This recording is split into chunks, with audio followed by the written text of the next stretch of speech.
Halo guys, kali ini aku bakal menceritakan biografi Bapak Baharudin Yusuf Habibie. Bapak ini bisa dikenal dengan nama B.J. Habibie dan juga merupakan Presiden Republik Indonesia yang ketiga.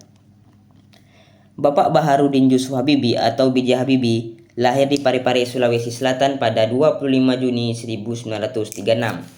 Ia adalah anak dari pasangan Alwi Abdul Jalil Habibie dan Raden Ayu Tuti Marini Puspowardojo.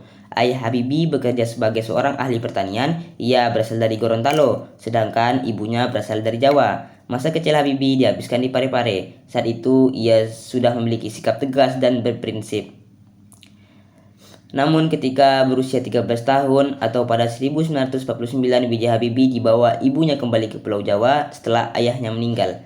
Hal itu dilakukan oleh ibunda Habibie supaya anaknya bisa melanjutkan pendidikan di Bandung, Jawa Barat. Habibie melanjutkan pendidikannya di Government Middlebury School Bandung pada tahun 1950. Di sekolah tingkat SMA tersebut, Habibie sangatlah menonjol, terutama di mata pelajaran yang mewajibkan berhitung. Tak heran, Habibie saat itu menjadi sosok favorit di sekolah. Dan akhirnya Habibie tamat SMA pada tahun 1954.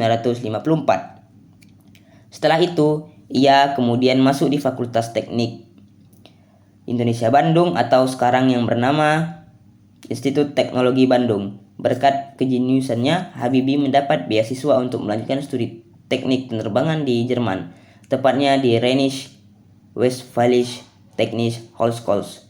Pada tahun 1960, Habibie mendapat gelar diploma insinyur dan 2 tahun kemudian Habibie menikah dengan Hasri Ainun Besari di Bandung. Pada tahun 1965, ia meraih Doktor Konstruksi Pesawat Terbang predikat summa cum laude di Rheinisch-Westfälische Technische Hochschule Jerman.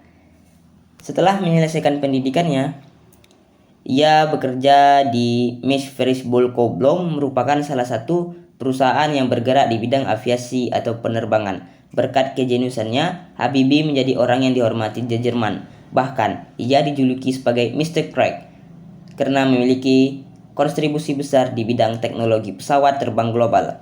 Habibie pun menjadi nama teorema di bidang termodinamika. Adapun teorema Habibie atau Craig Propagation Theory membahas terkait persoalan kecelakaan pesawat terbang.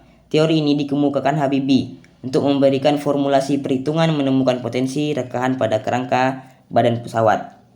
Setelah menoreh hasil yang sangat bagus di Jerman, Habibie kemudian kembali ke Indonesia pada tahun 1973. Habibie kembali ke Indonesia demi menaruh permintaan Soeharto. Tak lama kemudian, Habibie ditunjuk sebagai CEO Industri Pesawat Terbang Nusantara atau IPTN. Lalu pada tahun 1978, ia diangkat menjadi Menteri Negara Riset dan Teknologi. Habibie menjabat sebagai menteri tersebut selama 20 tahun, hingga 1998. Selain itu, B.J. Habibie juga memimpin proyek pesawat N250 Gatot Kaca yang menjadi pesawat pertama